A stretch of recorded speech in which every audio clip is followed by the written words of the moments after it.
fantastic to have you here on the podcast, Anneli. You are a communications expert working around creating humane and safe and engaging workplaces. Do you want to tell us a bit more about what you do and how you do what you do? Yes, I would love to. So, for the past almost 20 years, I've been helping organizations and people get heard in the workplace. So, whether that's building conversations of culture in a team, whether that's just helping people speak up, or whether it's you helping you get buy-in from the boss or from the board, this is about building a conversational culture where people feel seen, heard, and valued in the workplace. Yeah, and that very much aligns. We're very much around how do we ensure that people get seen, heard, and appreciated, and so we're speaking the same language. And so I'm really intrigued around the issue of gender bias, and we've got an event coming up in which you are our guest speaker at that event around inequality in the workplace. And so I'd love to talk to you more about gender bias, and there's systemic forms of, it's subtle, but systemic forms of gender bias in the workplace. What are some of the strategies that you use with leaders to change some of those biases and call them out and direct that bias in a different way? I think we should start with what the systemic barriers might be. Yeah. Because the first strategy is awareness. Yes. Okay. I think it's helpful to sort of dig a little deeper around what it is. Yes. One of the issues I find is that, sometimes when I'm working with leaders, I'll come up against an obstacle in that sometimes it's hard to truly appreciate what the barriers are. We've been marching for justice and fighting for equality for literally hundreds of years at this point. And it feels like, it's time to ask the question, why aren't we making more progress? Like, why are we still marching? Why are we still having these conversations? And the issue as it stands at the moment is that we are making progress and we are moving through these systemic barriers, but they are moving from the overt barriers to the more covert barriers. So what we're faced with is it's less around explicit bias. You're a woman, you should be in the kitchen. Yep. We're not really having that kind of conversation at the moment. But because it's more implicit bias, what that means is it's not in our faces, it's just in our spaces. Yeah. There's just something not right. You or I maybe can't put our finger on it. A man joins an organization at the same time as a woman. We went to the same uni. We went to the same job interviews. We got the job out. It looks even on the app. How is that unfair? The man's going, I don't understand. The woman's like, everything's fine. And yet, if we fast forward 10, 15 years in their career, the chances of them increasing or improving their status in the workplace would happen at a different rate. And that is because of the of biases and the inequality that's stuck in the systems and the structures that we've inherited back in the day when work was built by men for men, when women weren't supposed to be on the field, essentially. Yeah. And so it's things like, this is just the way we do things around here. This role requires you to travel. This role requires us to have, late night meetings. And this is just what's required to get the job done. Well, that works fine if you don't have a family. It works fine if you don't have to care for elderly parents. It works fine for the typical male employee back in the day, which was available 20 with a wife at home who took care of outside of work life. Yeah. But that doesn't work for women. No. And I think the gender gap then comes as a result of that, doesn't it? Because but of course we're getting paid the same amount for the same job, except that my capacity as a woman to necessarily keep up with what a man is doing in the same space is not the same if I stop and have children or if I take time out of my career to look after elderly parents or whatever. Yeah.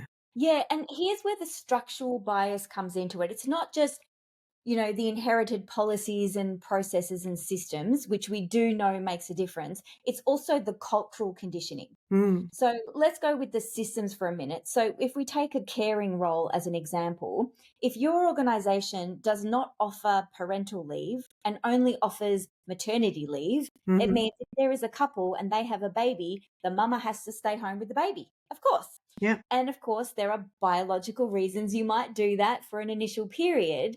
But at some point, there is an option for both men and women or both partners, whoever they are, to stay home at equal amounts of time.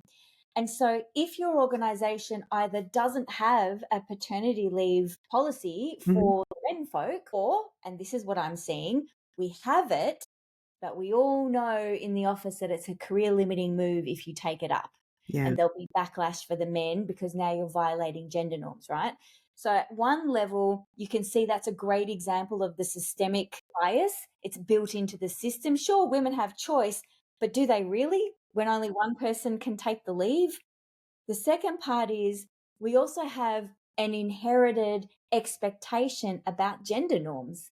So, women are seen to be the nurturers, the carers, the supporters, the family, oriented partner, whereas the men are seen to be the providers, the breadwinners, the sacrifices, all that kind of stuff. So, what we know, for example, is if partners have children in the workplace, the men are seen as more responsible when they have kids, and the women are seen as less committed. Exactly the same behavior, completely different response to the different genders because one is living up to their gender norm and one is breaking the gender norm. So we expect women to take time off and sacrifice their career and not be committed because now they've got a baby, they care less about their work, they're less reliable. That's the expectation. So women get a backlash for that.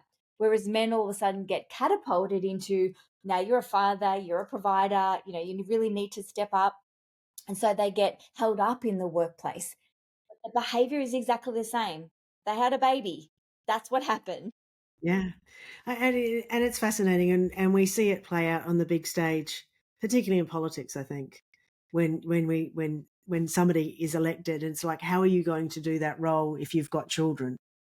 Yes. Yeah, like it's Yes. as I though mean, that's even absolutely. We see that all the time. It's the classic trope where women get asked, how do you do it? How do you do it all? How do you do it with kids? Men never get asked that. They could have 17 kids. Elon Musk, a billion kids, never gets asked how he does it with kids, right? Never. he So just takes it to the White House. nobody's exactly, no one's asking, the men how they're doing it and coping with family at the same time. And that's why we also see things like, because that's the underlying gender assumption that the woman will look after the kids, that's her role, and the men will provide the income and the work, that's his role. So we don't ask about the other roles because we don't assume there's equality in that space. That's why we also see things like people saying to fathers, you're babysitting your kids. I'm like, I think all mothers go, excuse me? Absolutely, absolutely. And I'm going to take it that women have this bias against themselves, don't they? Yes. And this is why, to your earlier question, what are the strategies? What do we do? Awareness is the first thing. And as part of that awareness is that we are in this together. This is not men against women, absolutely in no way. It is all of us, all genders, everyone in between, everyone on the spectrum, all people on this earth against what we've inherited, against the socialized conditioning and the gender norms that we've inherited. So I can give you an example of, hello, my name is Anneli. I am gender biased. Yes, because I've been conditioned like everybody else. Yeah. Quick example would be, I was on a plane once and I heard a woman's voice come over the loudspeaker saying, hello, my name is Meredith. I'm your captain and I'll be blah, blah. And I kid you not, I had a little voice in my head that went, what? A woman? Like, I lead gender equality discussions. I could not believe that was my internal voice. And I sat there for a moment. I went, where did that voice come from? What do I think is going to happen in the plane if it's driven by a woman? Like, am I scared she's going to have some PMS and have a meltdown? Like, what am I thinking? It was so illogical and so crazy, but such a great example of inbuilt and absorbed social conditioning that we are all a part of. Oh, yeah. And I have had exactly that same experience. And I have also assumed that the doctor's going to be male. And there's just some key positions you go, and then I have to go, like, this is crazy. But the conditioning's just so strong. It is so Yeah. strong. And I think these stories are really important for us to talk about because we are in danger of putting men offside. I don't want men to think that it's, we're marching against you. We are not. We need everyone on the same side with this stuff. So the more I can say, hey, I'm caught out all the time by this socialization and by our conditioning. You're in it too. But just so you know, you're not in it alone. I am here standing right beside you. And so the things that I'm sharing is not what men can do for women. It's what anyone who is caught in the conditioning can do to start challenging the conditioning and breaking the habits that we've inherited. Yeah, fantastic. So what are some of those things that we can do? Number one is be aware. Yeah. So, and I say that because you can't change what you're not aware of, right? As an executive coach, this is the Yeah. first place we start, as you Yeah. would know. Yeah. And it might be something as simple as going, all right, well, let's take a team meeting. Who speaks in our team meeting? Who is the loudest, quickest, most confident voice, and do they get most of the airtime? Do I, as a leader, proactively ensure that all voices are heard, that the quiet people are heard, that the females are heard, or whoever is marginalized Mm. or is not getting equal airtime? It's my job as the leader to ensure that happens. So that can be something as simple as A, taking a bit of an audit, what's happening in the conversations, and then B, doing something like saying, all right, well, we're going to go around the room. I want to hear from everyone. Yeah. Yeah. And that is a tactic that I use a lot. I often get people to write things down as well, because otherwise what can happen is the confirmation bias. So it's one person speaks and then everybody sort of falls into line, and we confirm what the first person says because they were loud and they were first or whatever. And so what I might get people to do is to write it down and then just talk to the person next to them, because they've now voiced what they were thinking to one other person. So if they change their mind, it's going to be a little bit more obvious. But it is, how do you hear all voices? Are there any other strategies that you would use around addressing gender bias in the workplace? Yeah, well, I would use the information you have about gender bias and your efforts to create equality for women Mm-hmm. as a way to make the workforce better for everyone. And here's an example of what I mean. So I worked with one organization who realized in their retail stores, huge organization Australia-wide, in their retail stores, they had a real diversity issue in terms of gender when it came to store manager level. It was pretty much only men. And the reason for that was there was this assumption that you needed to be a guy to be able to run the storeroom. So they're selling big, heavy pieces of equipment, and you've got to lift things. And basically, you need to be a big, strong bloke Mm-hmm. to handle the storeroom or the stockroom. And so, if you're a manager, that's what you needed to do. That's kind of who fits the bill. And so, it's really easy to go, particularly me as a woman, thinking, oh, I don't want to lift that. So, sure, menfolk can do it. However, if you are thinking about equality for women and what we need to do in that role to make it easier for women to be able to lift that stuff, i.e., forklifts, lifting equipment, electronic devices, then isn't that also making it better for men who aren't strong, men with weak knees, bad backs, men with limited ability or mobility? Isn't this just better Yeah. for everyone? Yeah. Yeah. And that is so true. And that's one of the things that I've seen happen in the aged care industry, because there is now lifting equipment, and now we're seeing more men in that space. So that was predominantly women as carers, and now we're seeing more men in that space because everybody's important. Everybody's got those challenges of lifting. And yeah, I think that is spot on. I think the importance and value of gender equality in the workplace is really valuable. And we often talk about quotas. and that type of thing to address equality. What's your position on quotas, or how do you work around that space? So, as I'm sure you can appreciate, there is plenty of research and evidence for and against, Yes. just like everything. There is a statistic for everything. My personal opinion is I am for quotas or targets. I don't mind how far you want to Yeah. push it. And the reason is because it forces you to stay focused. So what I do appreciate is the targets and the quotas can be misused to be sort of a bit of a, a battle axe, and you must, and so it can be inelegantly applied. Hmm. I appreciate that, which may be causing some of the research around, they don't work. However, you can't get away from the fact that if you're going to be measured on something, you can bet your bottom dollar you're going to focus on it. And so we know that when boards are required to focus on equality, they do better Yes. than when they are not required to do it. Like, it just makes so much sense. If you need to come in under a certain budget and you're given that budget, you're going to try and come in under the budget. Where if someone says, just don't spend too much money, guess how much money you're going to spend? As much as you can get away with, right? So all those old things that keep those biases in place, like, well, we believe in meritocracy. Great. So does everybody. I run these sessions all the time and I say, hands up, who believes they hire the worst person for the job? Anyone? Anyone? No one. That's ridiculous. Of course, we all hire the best person for the job. The question is, who do you think the best person is? And what is the pool you're choosing from? I need to make an appointment. We need to get more people on this board. Oh, I know Barry. We went to school together. I know he's done this a million times before. We need someone really quick. Let's get Barry in. Great. Barry's the best person for the job. Who's in your purview?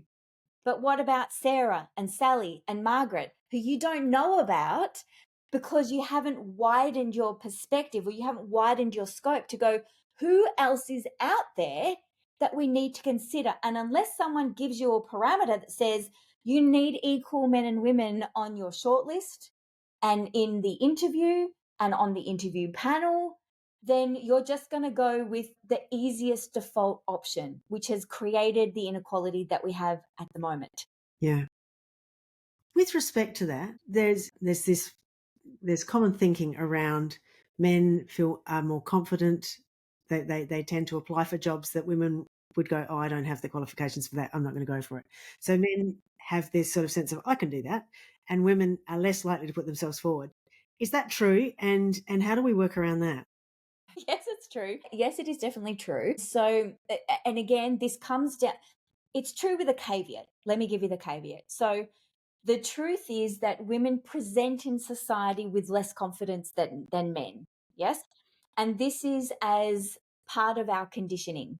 Women have learned that, and women have been conditioned that you get more, you're more influential through modesty than through confidence, because women attract a social backlash if they are seen to be arrogant. And for women, confidence is very easily misinterpreted as arrogance. So women walk a really tight line here around how confident they can appear to be without attracting that backlash. So women tend to underplay their confidence because it's socially acceptable. Men tend to overplay their confidence because that's what's expected of a man. As a young boy, it's always a competition for who's the loudest, quickest, funniest, who can be in charge, who can win the game. It's competitive and the most confident wins. So we're socializing our kids right from the get-go around how we relate to confidence. What we find is, and certainly I find this when I run my Women at Work workshops, and we have a whole segment on confidence. So we're having these discussions. Women aren't biologically less confident. They just learn how to display it less. So are they more confident? It depends what how you're making that judgment. They're certainly not less competent. No. The problem we have with women's confidence and inability to be able to show it at the same level of men is that we collapse confidence and competence together. So if you turn up as confident, I'm going to assume you're competent. And therefore, if you're a woman who knows that it's safer to underplay your confidence, but I'm looking for competence, I'm going to write you off and I'm going to put the man in your place who appears more confident. That is the issue with women's confidence. And then does that play out in leadership as well? That women who lead in a manner that is confident are seen to be arrogant, or, you know, where does that land in the leadership space? Yeah, in a really difficult way. Women leaders again face this double bind. So I always talk about this juxtaposition of ladylike versus leader-like. Yeah. So to be leader-like, you need to be strong and confident and decisive and bold, right? That's how we think. That's how we think leaders should behave, which lines up beautifully with how men are expected to behave. So to be a man and to be a leader, same. If we're expecting bold, confident, strong, decisive, and we see a woman in that space, the women gender stereotype is to be supportive, helpful, humble, caring. Yeah. It doesn't line up with the leader-like box. So what happens is if you're being ladylike, you're a pushover. You're not seen to have leadership qualities. If you decide to step into the leader-like and show the leadership qualities, now you're acting like a man.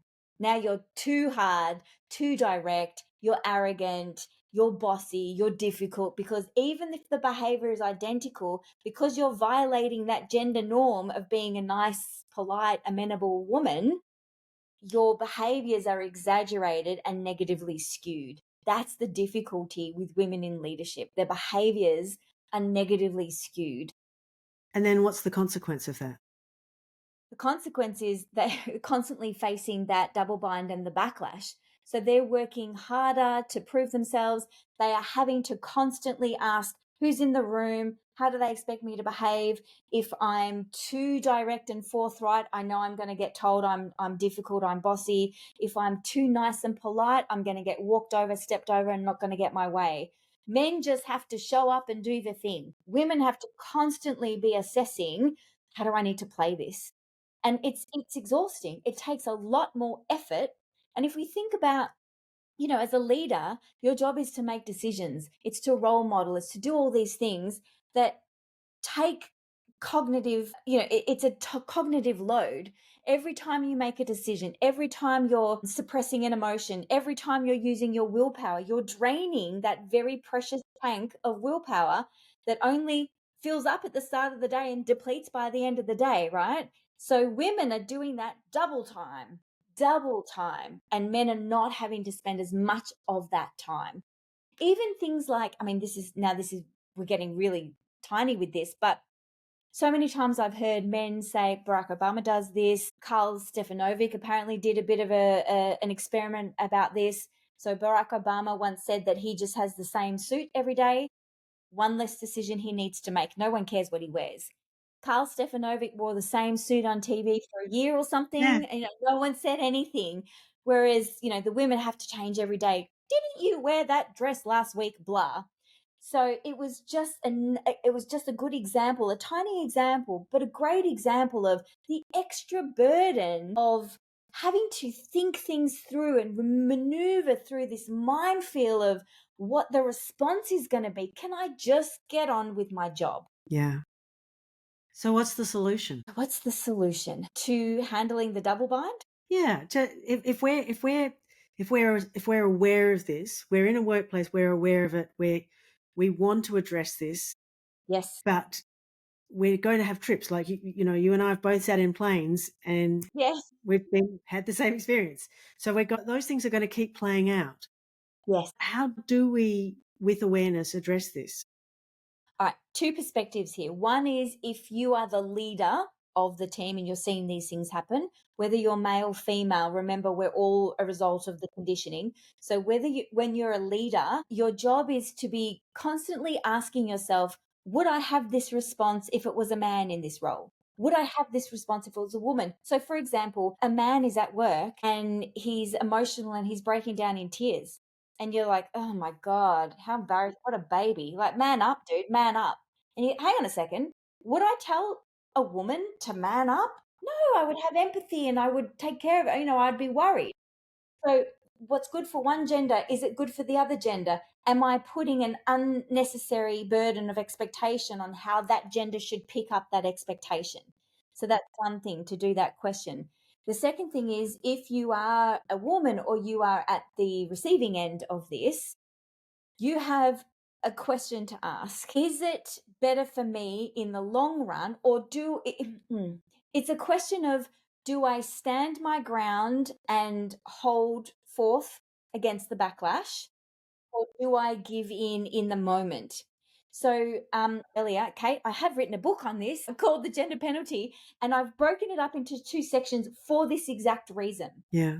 The first section is around what are the strategies that you can do to adapt in the moment, right? That might be, yes, I need to speak and be more forthright in meetings and get myself out there because that's what the men do. And if I don't do that, I will not get a voice at that table. Okay. So, one strategy is, can I adapt in the moment to get what I need in this moment? The second strategy, though, is, what can I do to advance the game we're playing? I don't want to have to yell over everyone to be heard. Can I change the system so that no one has to yell? Can everybody write their answer down and slide it into the Yeah. middle and somebody else read them out, right? Yeah. Now it's not about the loudest, quickest, most confident voice. Now we've got equality. So one thing is, what is the leader noticing, and can they say it's appropriate for both? And as the person on the receiving end of any of that bias, when is the time to stand firm against the backlash and push for systemic change? And when is the time for you just to adapt your play in the moment? Because, you don't want to, what is it? Something about the battle and the war, winning the battle, not the Yeah. war. Yeah. Yeah. Like No. that. No, that makes a lot of sense. That makes a lot of sense. It is a complex space. And I, as somebody who works in conflict, I like the idea of being able to call it out, but you have to set it up. So you can't call it out until you've got the awareness. And then you basically have to have some rules of engagement around it, so that when we notice we're doing it, we know what we're going to do in response to that, so that we're not making this up as we go along. We've thought it through, because it's too important. It's just too important. And I often sort of think about lots of conversations where we know, particularly, we're living in interesting times around gender. The world is an interesting place at the moment. But I do think that, as lots of people say, there are people who have got daughters and wives, and they want good outcomes. The more we think about that, the more, how do we create that space where we do have equality, where it's a safer, fairer place for us all to play? Because ultimately, people love going to work to play, to use their skills, to apply themselves. And it doesn't matter what gender you are, that's what people want to do. So how do we create the space where people can do that safely and enjoy, the great skills that they have? Yeah. That is the $1,000,000 question, my friend. Well, I think we're working towards it. And the other thing is, I think we have made great inroads. I mean, we have made change. We just haven't got there yet. And the bias is so profound. And there's this sense of we're similar, but we are different. And it's okay to be different as well. So it's complex. It's not straightforward. But awareness is powerful. Yeah, and you're right. There is a lot of good work going on, and I think if we think about how can we each contribute to this movement, as it were, because I think often people go, it's too big, it's beyond me. I'm not the CEO of a company who sets the policies, and so I'm just one person. What am I going to do? Mm, Well, we've both just explained how one person holds the bias, i.e., the mm, airplane mm. pilot, and how you respond to that. So there are things that each of us can do individually, and that might be something as simple as sharing that story Yeah. with a man in your life, Mm, or having those kinds of conversations that normalize the experience of being conditioned into gender norms and mm. things like that, and going, wow, that one was really powerful. Gosh, I didn't even know how gripped I was by that. And by me talking about those things, I give permission to other people to reflect on their own lived experience and to also have that level of awareness and insight. And once you've made something aware and brought it to people's attention, now we can move to action around that. Yeah. Now I can start saying, well, what does that mean for me? Well, okay, how is that playing out in my work? Am I giving people opportunities because I assume they're going to want it? Mm. Have I given the Excel spreadsheet to a guy because I think he's going to want to do numbers? And have I given HR and marketing to the woman because I think she's going to want to do the soft stuff? Yeah. What if that's wrong? Yeah. What if it's wrong? What We if it's don't wrong? ask, we never know. Exactly right. Exactly right. Fantastic. Look, thank you so much for this very, very important conversation. I think there is so much to be taken away from this, but I do think that awareness and owning our own stuff, being able to share what we notice about our own bias is so powerful and so easy to do. And also, it's a lovely vulnerability. Like, we are all human. We're all trying in this space. So thank you so much for sharing that. And I think there's one of many things to take away from this conversation, but that was profound. I'm looking forward to seeing you in May when we have you in conversation around this important conversation around equality in the workplace. So we'll see you then. Thank you so much. Thanks, Kate. I look forward to visiting you in Adelaide.